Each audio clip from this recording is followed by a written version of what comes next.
ॐ सहना भवतु सहनौ भुनक्तु सह वीर्यं करवावहै तेजस्विनावधीतमस्तु मा विद्विषावहै। ॐ शान्ति शान्ति शान्ति। ॐ सदाशिवसमारम्भां शङ्कराचार्यमध्यमाम् अस्मदाचार्यपर्यन्तां वन्दे गुरुपरम्पराम्। ॐ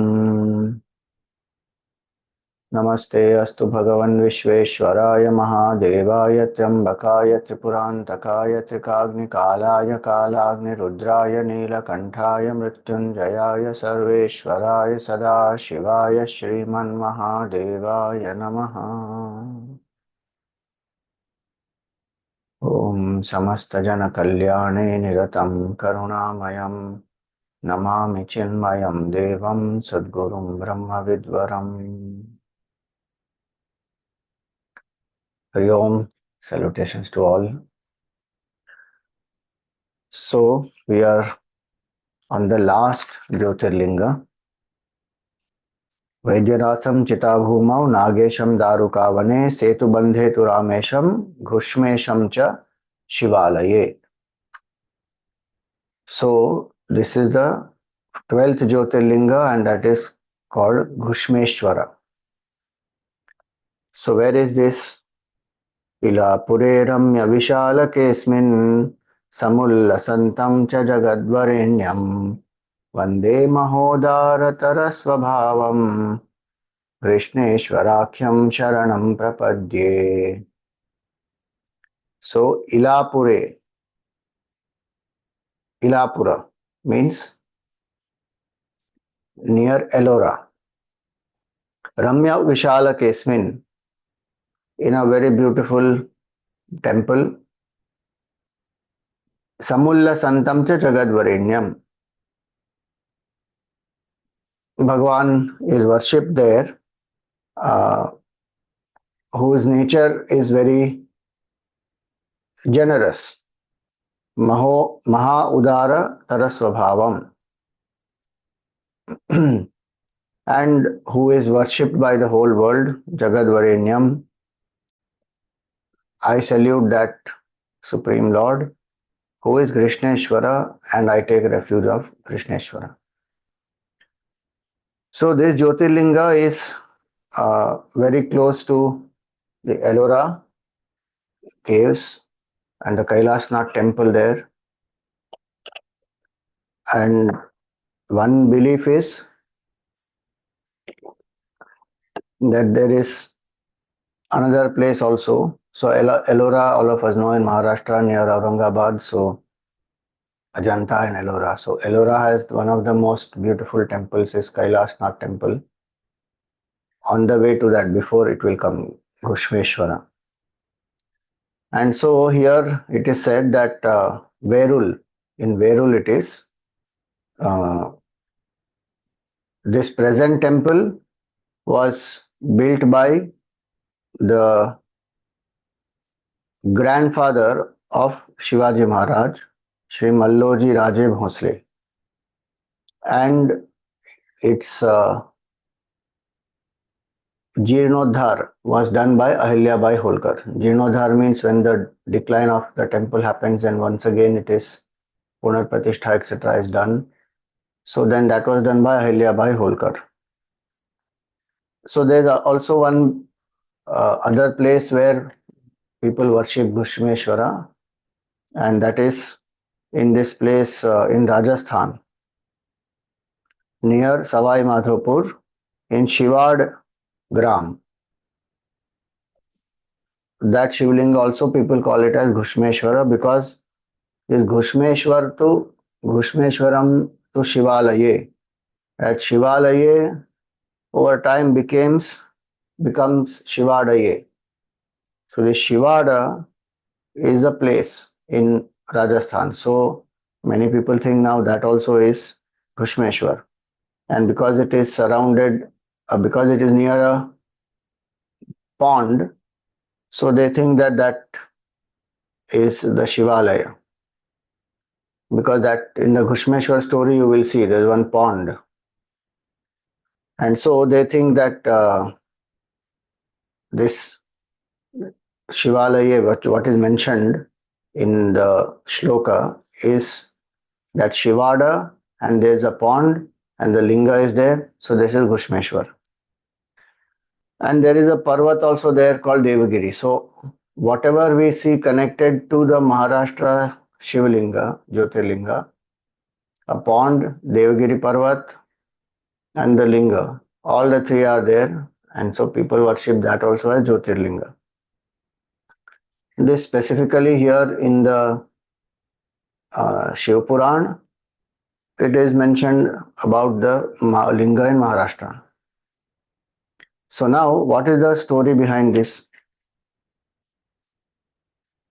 So there is a Devagiri mountain. Even if you go now, there the Devagiri is there, and there's a Daulatabad fort and all that there. So Devagiri Parvat, and near that Devagiri Parvat, there was one Brahmana who is born in the Bharadwaj Kula.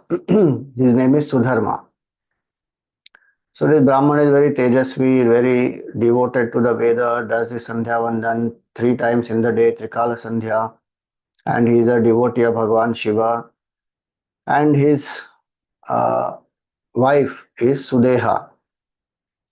And Sudeha also is very devout. She also worships Bhagavan, and she is very efficient, takes care of the house also very nicely. And this Sudharma, he worships.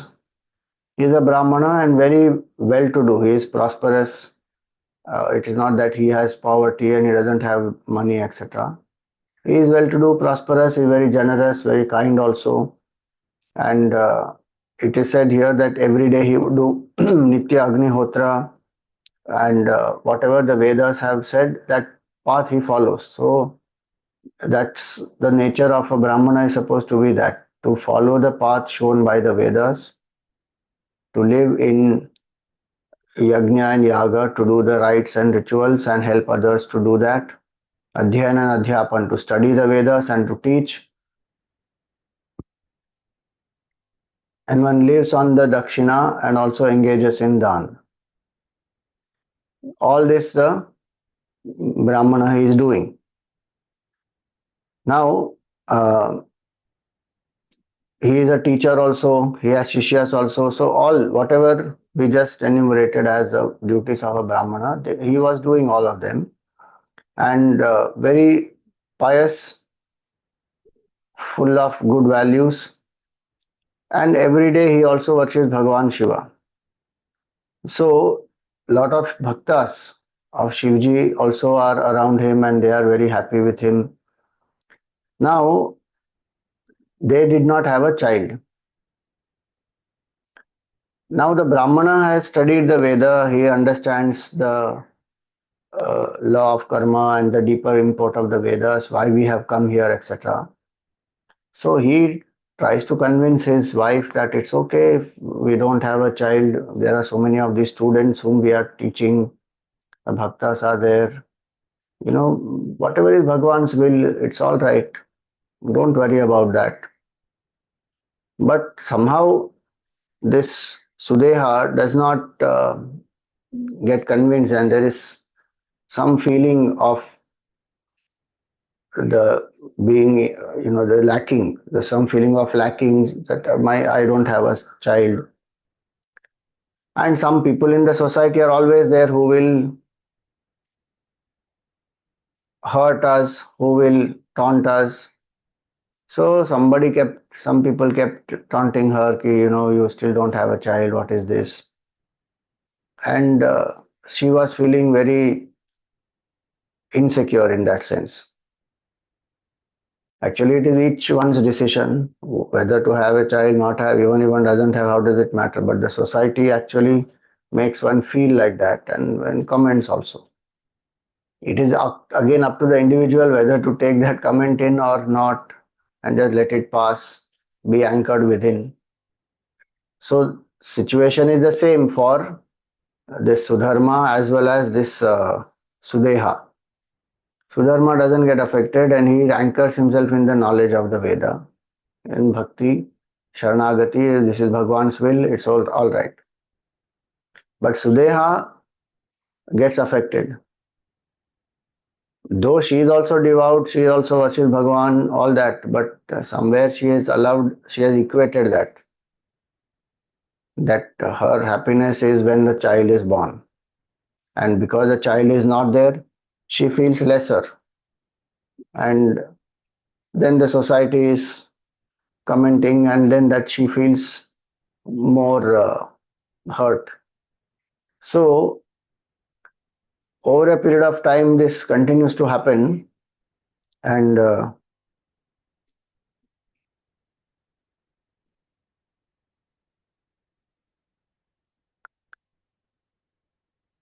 Sudharma, Sudeha comes up with a plan. So she tells her husband that, for whatever reasons we are not having a child, what you should do is, I have a sister, you must marry the sister. Now the sister's name is Ghushma. So you should marry the sister, and maybe a child will be born through her, and this lack, this emptiness which is there will be fulfilled. So the husband tries to explain to her, saying, ki, look, all that is not required. We should accept our fate as it is. Why? Because it is all karma. Why should one, uh, one can try, and they tried, but the child is not in their destiny. So he left it. He accepted the fact it's not there. Now this lady in desperation, now she says, no, no, we must have, and you marry the sister. So he again tries to explain that, see, as of now you love your sister and you are saying this out of your good feelings for her and your love for her, and when a child will be born to her, you will feel much more worst. You will feel jealousy. You will feel that she got a son and a child and I did not get a child. So why do you want to do any of that? I am happy with you. I am happy with whatever is our situation. It's all right. Bhagwan's will, we don't have a child. We don't have. One of the most powerful uh, Eshana, Eshana means a desire, is Putra Eshana. Putra means a child in this context, not only a son. Putra Eshana, Vitta Eshana, Loka Eshana. Three powerful Eshanas, three powerful desires that bind a human being. And so in that, first one is this Putra Eshana. So she has, and it has gripped her mind. No matter what the husband is saying, what the Vedas are saying, the philosophy that she has learned, the worship of Bhagwan Shiva that she is doing, it does not help her. She is possessed by that desire and she is hell-bent that no, no, you must marry my sister. So finally, this marriage happens. And the sister also is devoted. She serves the husband also. She serves this elder sister, Sudeha. So this Ghushma also is very devoted. And one thing that she does regularly every day is she worships Bhagwan Shiva, um, creating 101 Parthiva Lingas.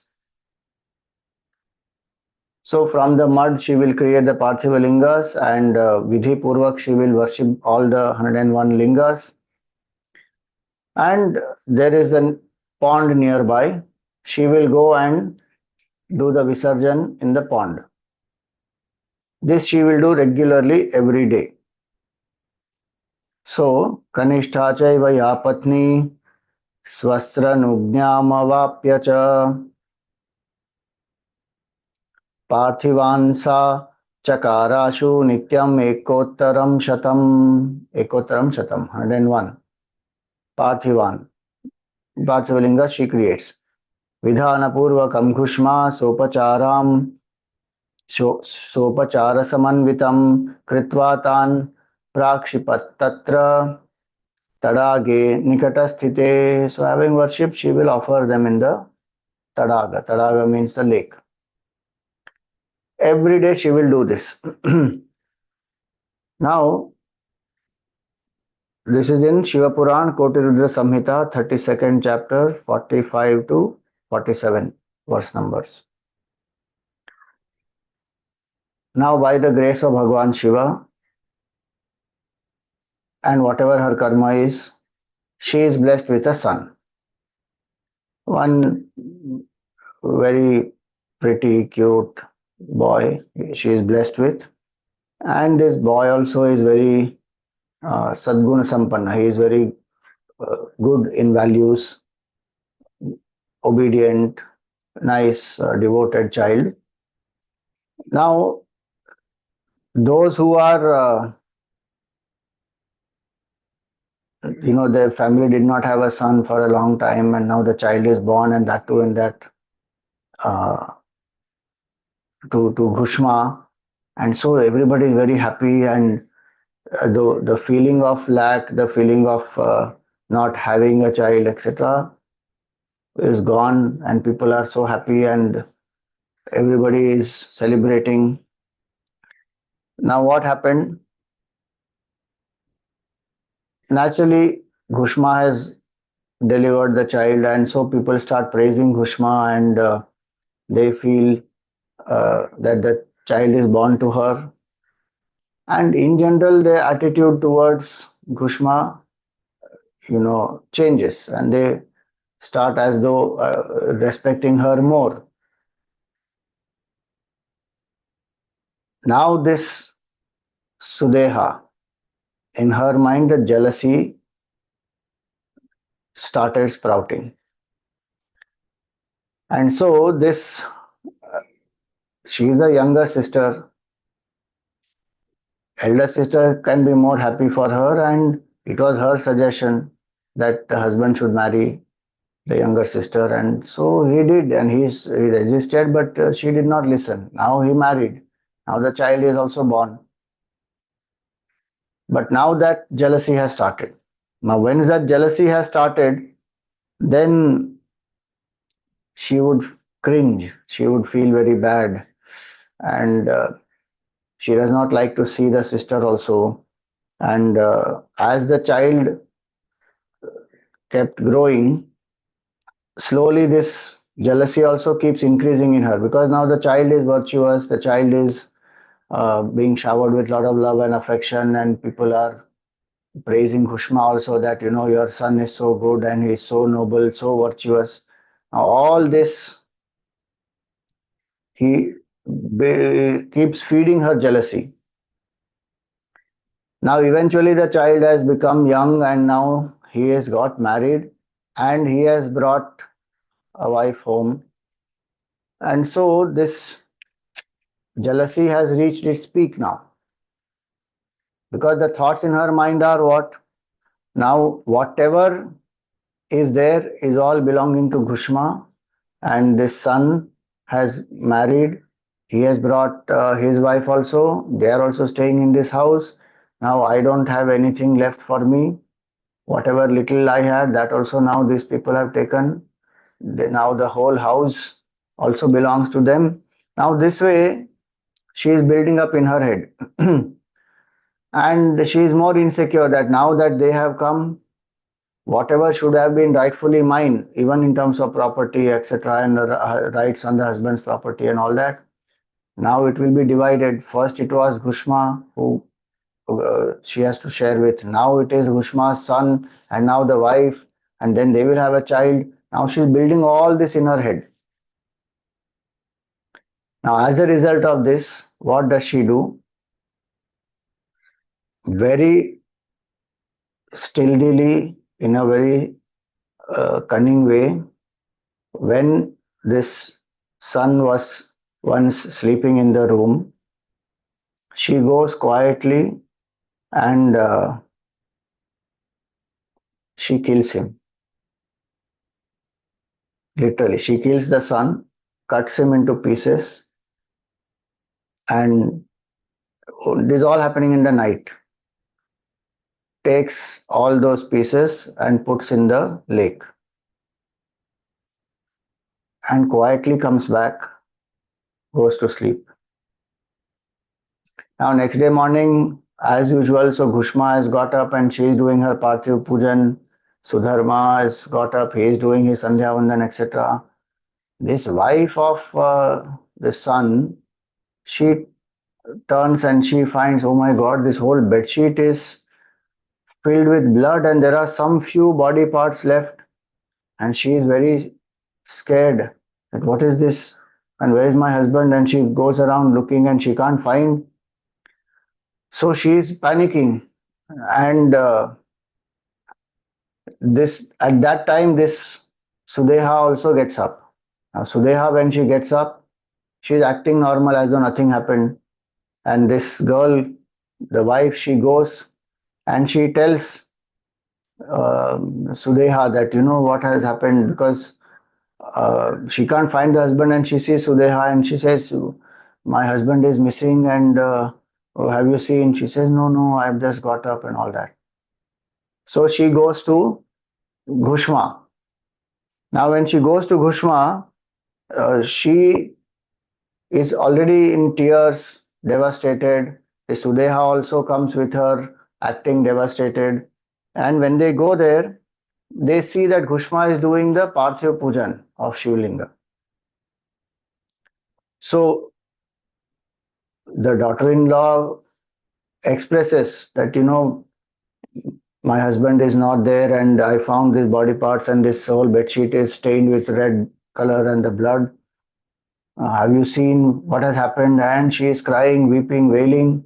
But this Ghushma is not disturbed. She continues to do her Parthiv Pujan because she has to finish that and her mind is fully into that.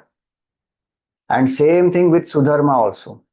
The Sudharma also is doing his worship. It doesn't get disturbed. Both of them are absorbed in the puja. Not that they are not listening, they are listening, but they are not allowing the mind to be disturbed, and that puja has to happen. So she, the daughter-in-law, she is sitting there that okay, now when this puja will happen and then we will see. And he is sitting and crying there. This Ghushma finishes her puja, takes the Parthiva lingas. As usual, what she has to do, she goes to the lake, to the pond, and she offers the Shivalingas there. And she is thinking in her mind that the Lord who blessed me with the son will protect my son also. With that bhav, she is sitting there in the puja, she is not allowing her mind to be disturbed. When she is sitting for the puja, that is her exclusive relationship with Bhagavan, nothing comes in between.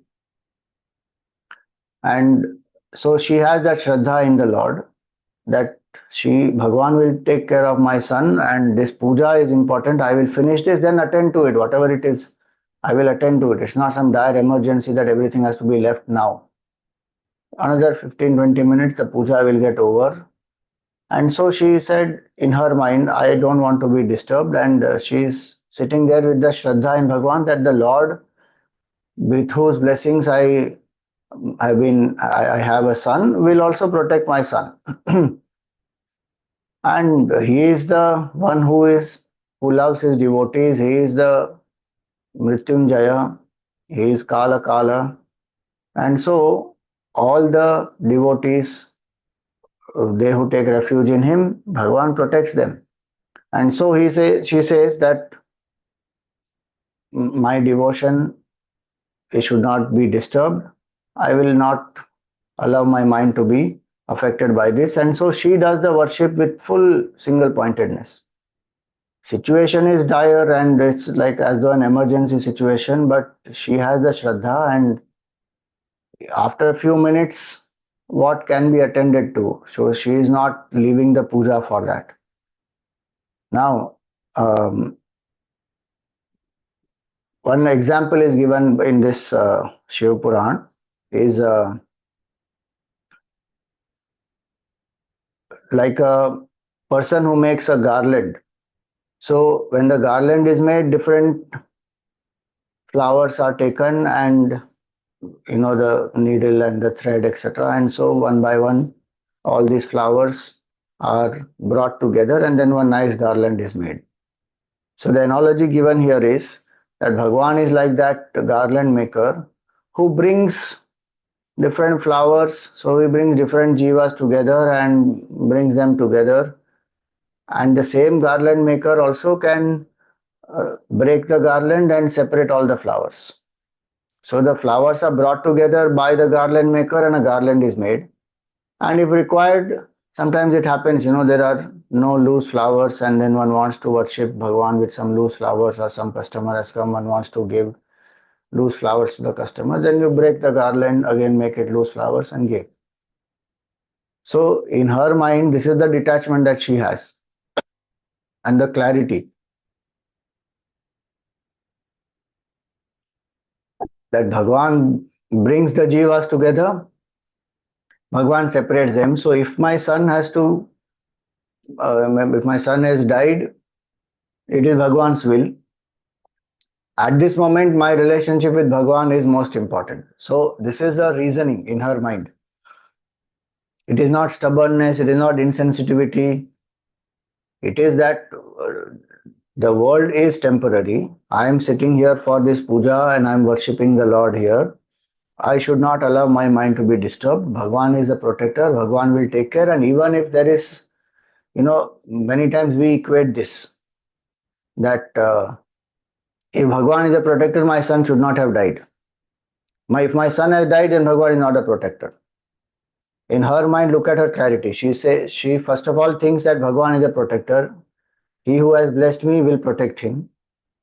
Second, suppose something has happened to him, it is Bhagwan only who brings the jivas together and makes them depart.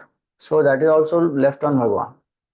So her Shraddha is very strong, and her anchoring in the knowledge also is very strong, and her anchoring in the bhavana that this is the most exclusive time for the Lord, and in this nobody else can disturb me. So her mind does not get disturbed even in this most dire situation.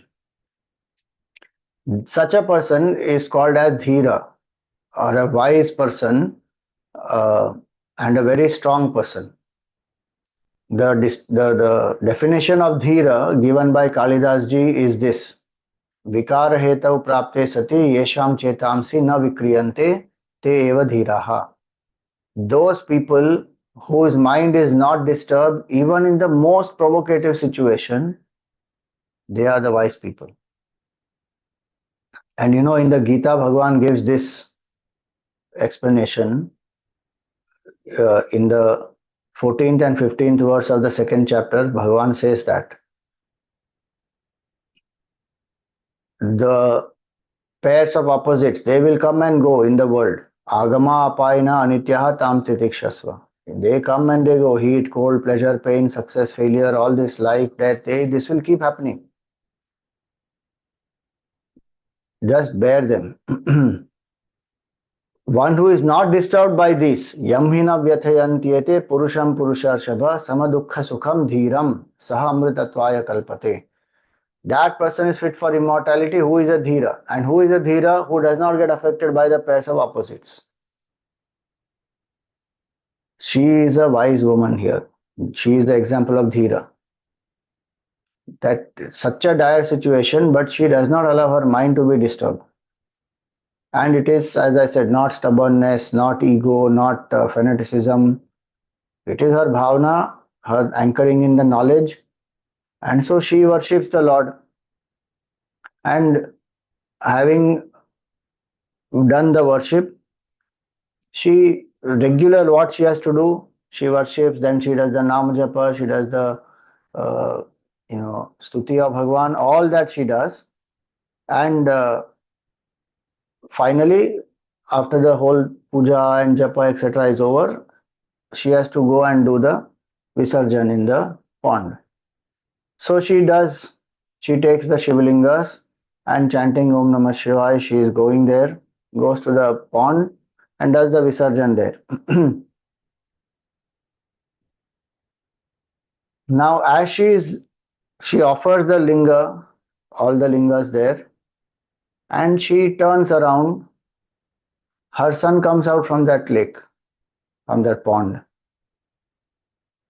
And when the son comes out of that pond, he runs, falls at the feet of the mother, is very, just like every day he goes out for work. When he comes back, he bows down to her. When he goes in the morning to go for his work, he bows down to her.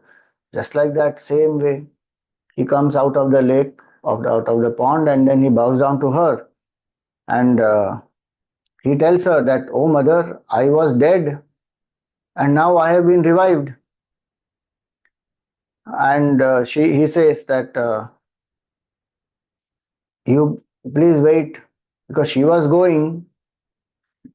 She offered the Parthiv lingas and she was going. Now she has to attend to whatever has happened there. But meanwhile, the son has come out and he has caught her. I mean, he has fallen at her feet. And she says, I will also come with you. So they both return. Now all problem is solved. The son is there now. And so both of them, when they return, um, everybody is happy. The daughter-in-law also, and this Sudeha also, and everyone is happy. Now,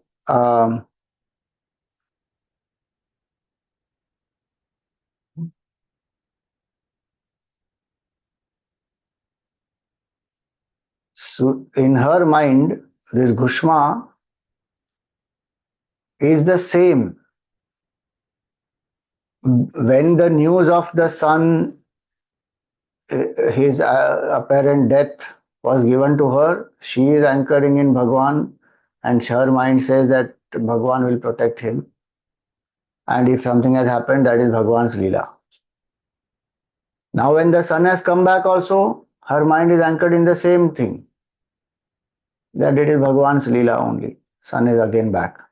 There is no extreme elation, extreme depression, there is nothing of that. This is one learning, that a devotee is anchored in bhakti, and not that a devotee doesn't do what needs to be done. The devotee will do what needs to be done. In this context, the son has come back, blessing of Bhagwan Shiva. If the son had not come back, then she would have figured out, okay, what to do and what has happened, and if any inquiry has to happen, all that one has to do, and she would have done. It's not that a devotee becomes insensitive and then accept whatever has happened, becoming lazy, lethargic, or even is unaware of what should be done next. That is not the bhav. The bhav here is that the devotee is so strong and anchored. The devotee does not allow the mind to get disturbed with both the situations, positive as well as the negative. And so it is just like one more day, regular day. Yes, in the morning there was a devastating news, and now in the afternoon time. So she takes some 2-3 hours to finish the puja. That's what the Shiva Puran says here. So she goes, by the time it is like mid-morning, 11:30, like that, she goes and she offers the Parthiv linga. So afternoon, the sun has again come back. So there is no elation, there is no kind of a depression and leaving the puja and then running here and there. None of that. No extremities of emotions. Even her bhavana, she controlled very well. She didn't suppress it. It is not some rigid rule that no puja has to happen, and though the mind is disturbed, somehow one did the puja. No, we saw the philosophy in which she is anchored.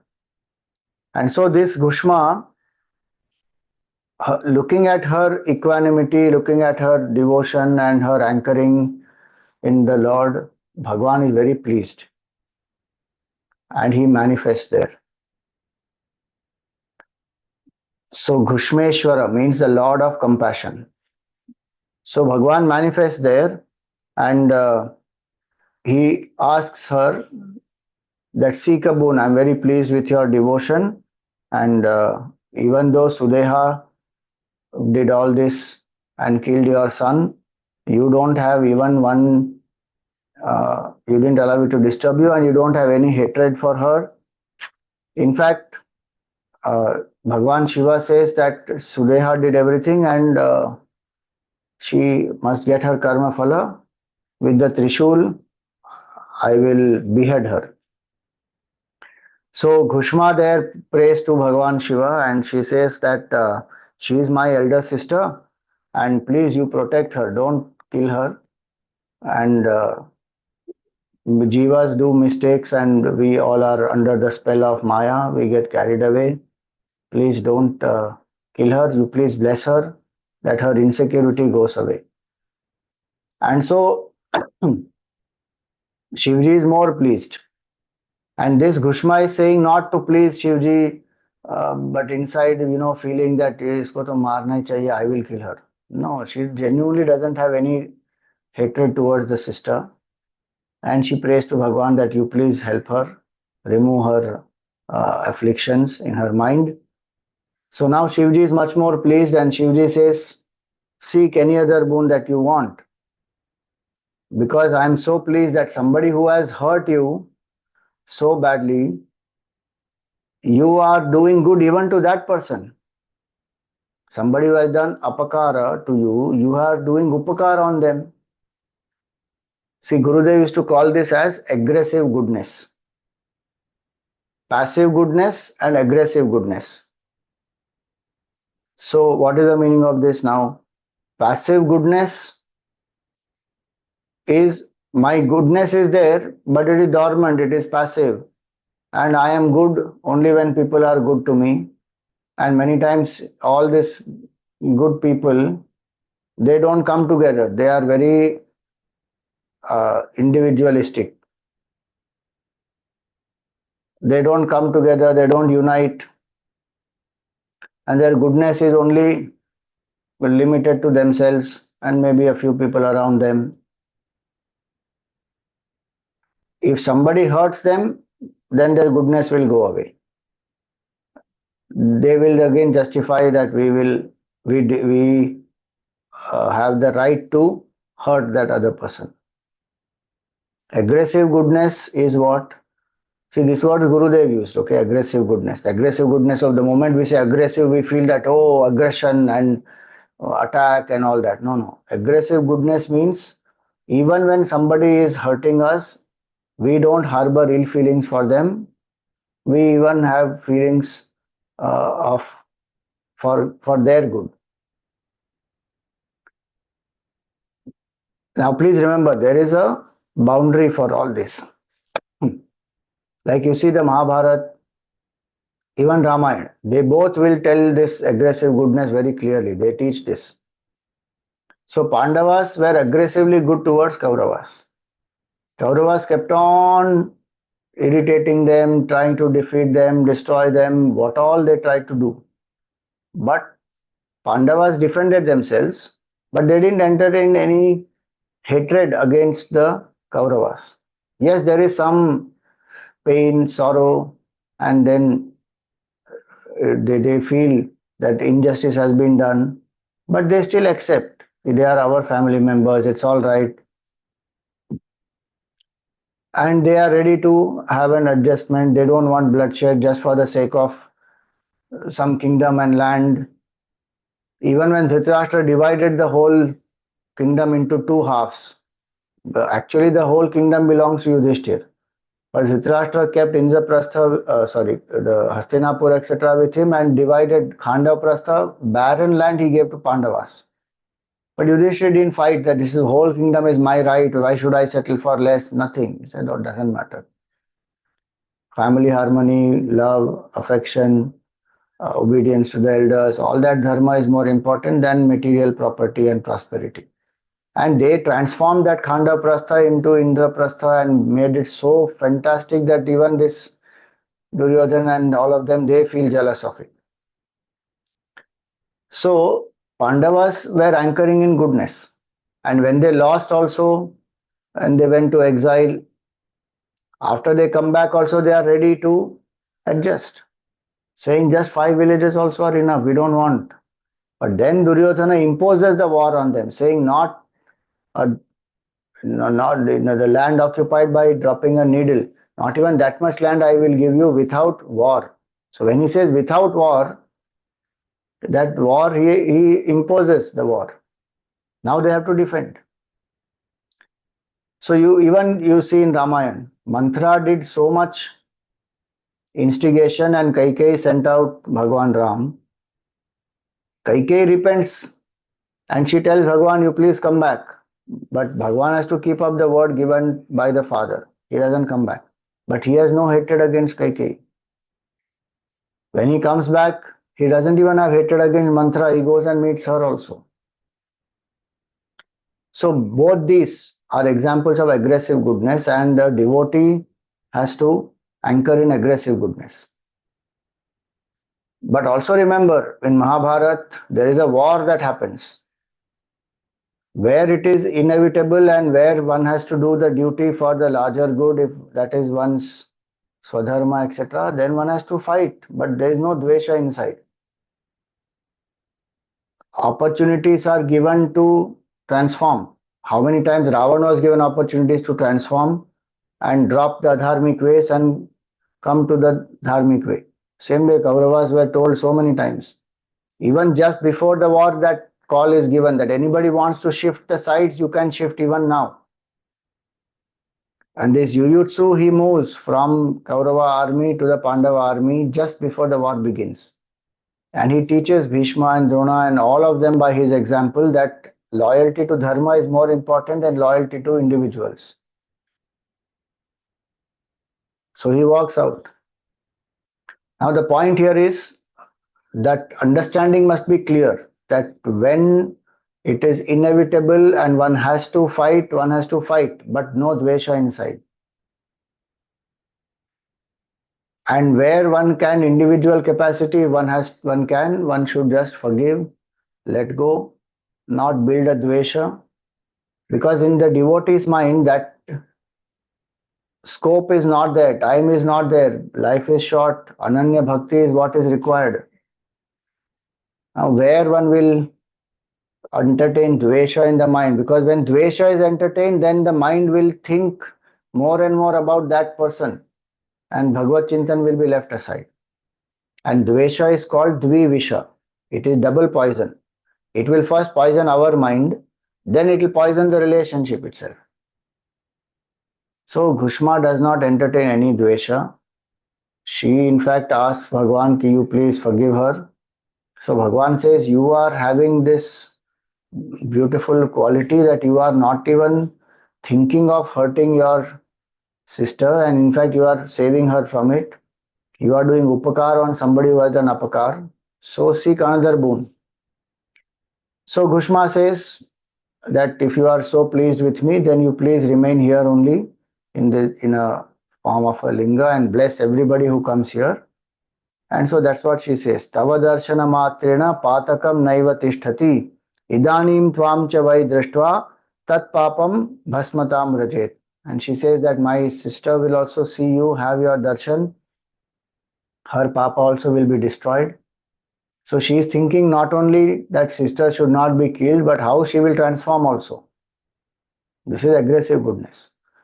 That by your darshan, Mahapataka also gets destroyed. Definitely then my sister will see, her dvesha will get destroyed. I mean, her feeling of lack, jealousy, all that. Guilt, now guilt, etc. is there. All that will get destroyed. Apakareshu yaschaiva hyupakaram karoti cha tasya darshana matrena papam durataram rajet.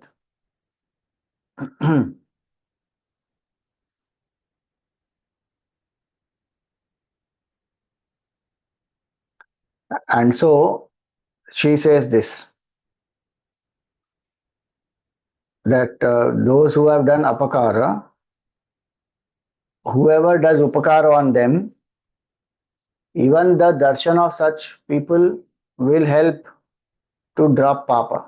Meaning, when we listen to such examples of such people, then we also get more Shraddha in the higher values of life like compassion, forgiveness, and all this has the relevance in this in the context of bhakti, because the mind of bhakta is for the Lord, surrendered to the Lord. And dvesha, raga, all that will take the mind away from Bhagavan.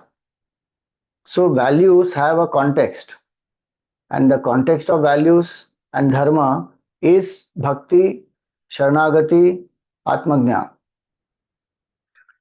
If you see, the Vahana of Shivji is Nandi. Nandi is a bull, and in Sanatan Dharma, bull is a symbol, Rishabha is a symbol of Dharma.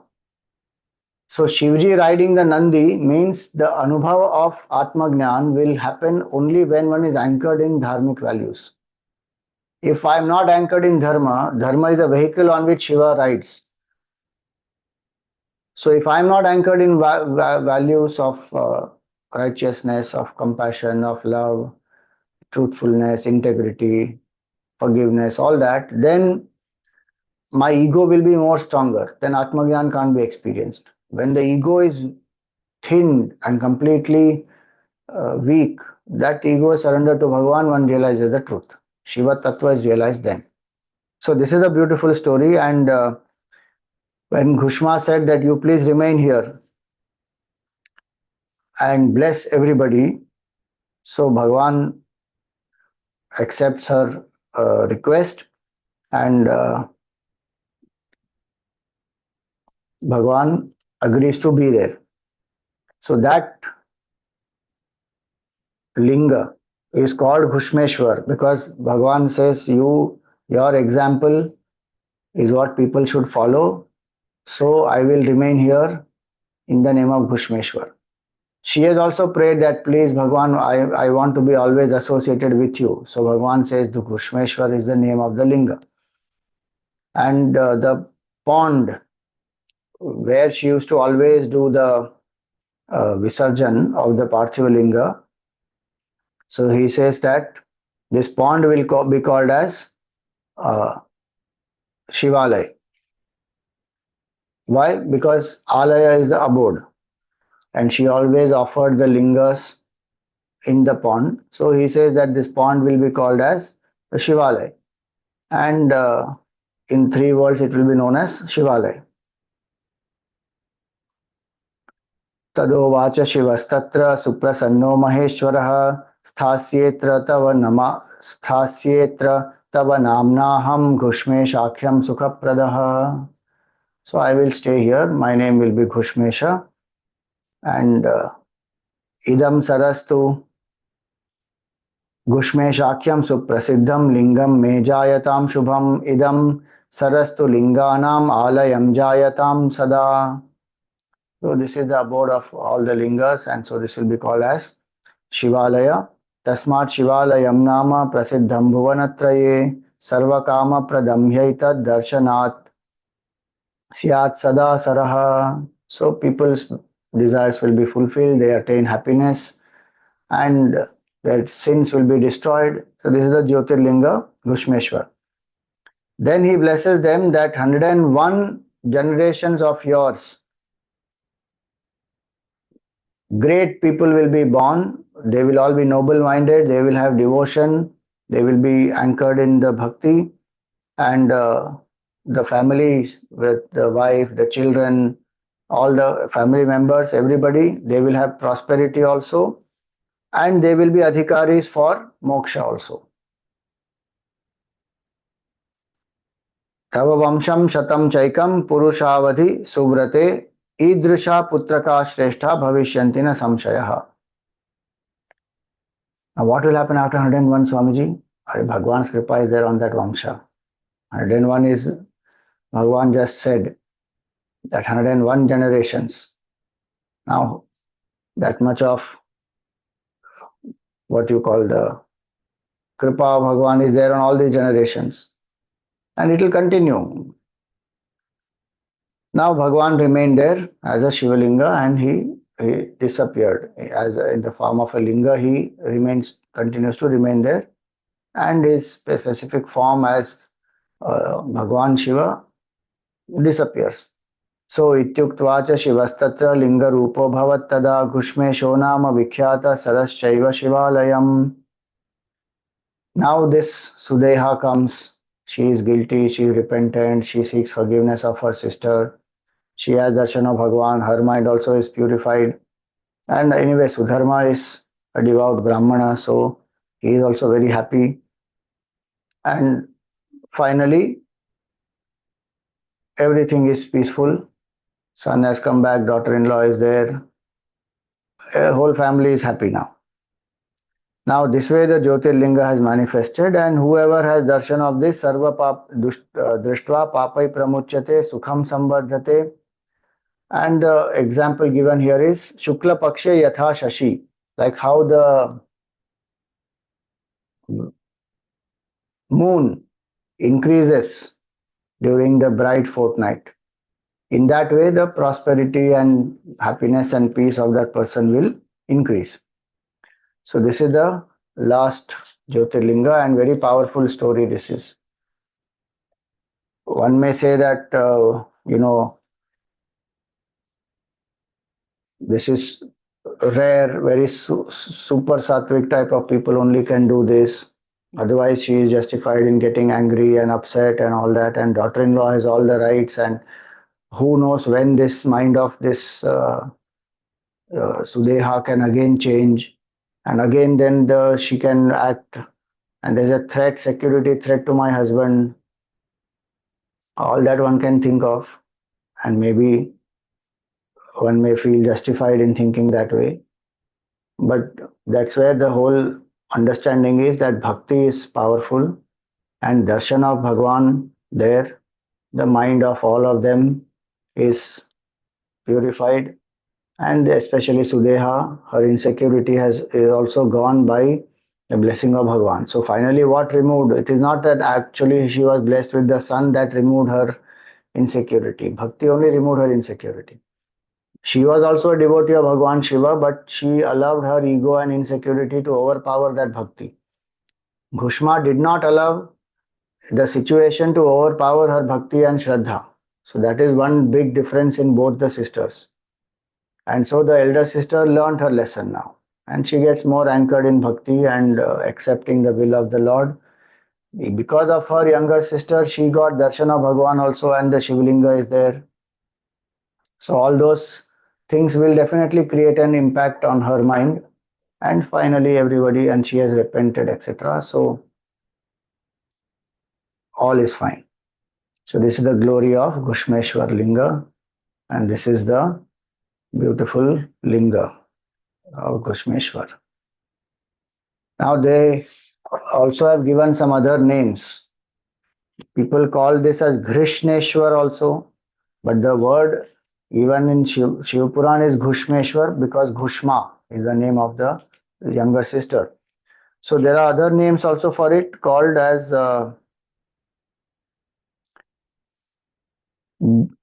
Grisraneshwar, Grishneshwar. These two other names also are there. But otherwise it is Ghushmeshwar. So this is the linga by itself, a beautiful linga with two yonis as though. But that's just a extra thing, that boundary that they have created. One inside and one outside. And then there's metal boundary here. This is with the decoration with just some garland and a few rose petals, and this is with much more alankar. So we will worship Bhagwan in this form today.